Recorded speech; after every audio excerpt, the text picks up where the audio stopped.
Hello दोस्तों, इस video में मैं आपको हृदय की साउंड के बारे में बताऊंगा। मतलब कि हमारे हृदय से कौन कौन सी आवाज़ सुनाई देती है और कब सुनाई देती है। During the cardiac cycle produce two sound from right and left side of the heart.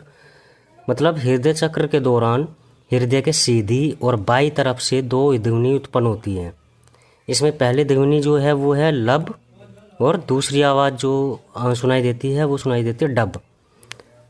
The lub second develop due to the opening of tricuspid and bicuspid valve.